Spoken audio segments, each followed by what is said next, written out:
I chose to do my final paper on the Hudson Yards redevelopment project. This is my final presentation. What is the Hudson Yards redevelopment project? Hudson Yards is New York's project and is the newest neighborhood, which is located in New York City. It is home to 100 diverse shops, culinary experiences, industry-leading offices, public art, and cultural institutions.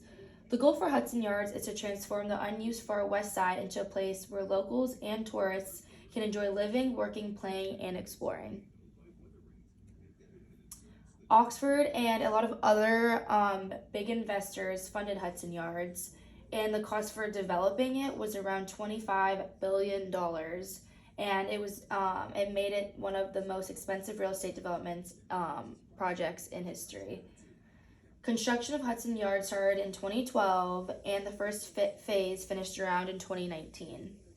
There is still a lot of development to this day, but the initial phase took around 7 years to complete. This is before and after, so you can see that there was a drastic change. The Hudson Yards redevelopment project in New York City has had great benefits but also disadvantages. Some benefits are that Hudson Yards project boosted the economy by bringing more business, jobs, and tax money.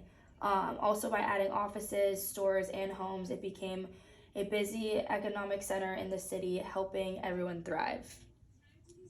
The second one was by fixing up an area that really wasn't much used before, and then the project turned the west side of Manhattan into a very lively neighborhood with a little bit of everything in it.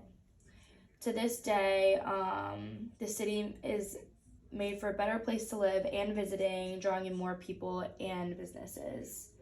Lastly, Hudson Yards got a lot of money put into it for things like better transportation and nicer public spaces. This made it a lot easier for people to get around and just to interact with each other, and it was good for both people who live there and just for ones visiting.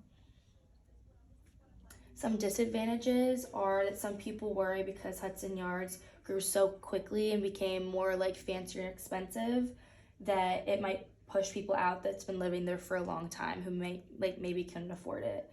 As things got more expensive, obviously for people with lower incomes and small businesses, like I said, it made it harder for people who live in the area, and also makes the community less diverse. Secondly, people say that the project of this made people focus on more fancier buildings and expensive places rather than just regular homes that people can afford, because there aren't many affordable options in Hudson Yards, which again makes it harder for people with lower and average incomes to find a place to live in the city. Lastly, Hudson Yards has caused a lot of traffic jams with a lot of people being there and being overpopulated, as well as dirty air and higher energy use. And because it's near water, it can cause a lot of flooding and damage by the severe weather in the future because of climate change.